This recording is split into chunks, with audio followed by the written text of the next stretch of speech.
Former President Trump will not face a trial next month in the Georgia election interference case. The judge overseeing the case, Scott McAfee, ruled Thursday that Trump and 16 other co-defendants will be tried separately from 2 defendants who requested a speedy trial. The trial for Trump lawyers Kenneth Chesebro and Sidney Powell are scheduled for October 23rd. It's unclear when the other defendants will face trial. In his ruling, Judge McAfee called it an absolute necessity to separate the trials and said more divisions may be required.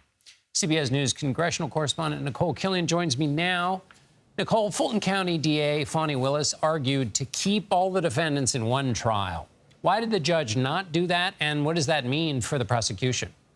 Well, what the district attorney, Fani Willis, argued is that it would be too burdensome on the judicial system to try all of these defendants as separately. And, you know, there's a limited window of time where they can request a speedy trial. And so the concern is if you have these 2, you know, Sidney Powell and Kenneth Chesebro who requested this and others who may pop up at a later time, and then you're spinning off where you're having a few trials here, a few trials there, that just would be a strain on the judicial system. So that was the district attorney's argument for wanting to try everyone together. However, given that this date had already been set for Sidney Powell and Kenneth Chesebro in October, the judge had some serious concerns about whether it would be possible to mount a full trial with all 19 defendants in about a month. He just didn't think that that was going to be enough time, you know, to give evidence to,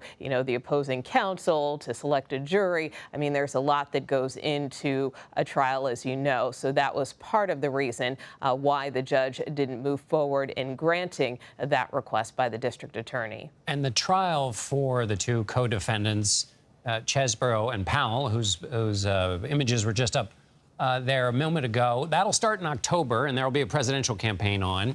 How do you think that will affect it?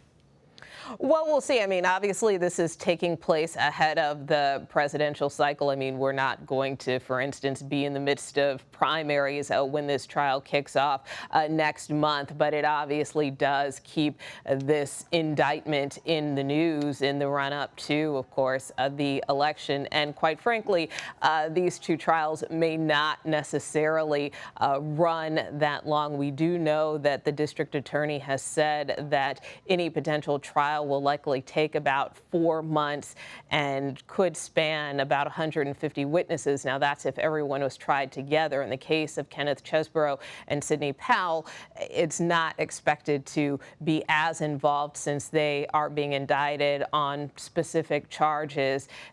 Keep in mind that indictment was 41 counts, right? So both of these defendants aren't facing 41 different counts. They're just facing a handful of charges. So from that perspective, it is expected to not take as long. In fact, they're talking about trying to complete jury selection by early November. Nicole Killian from Washington. Thank you, Nicole. You bet.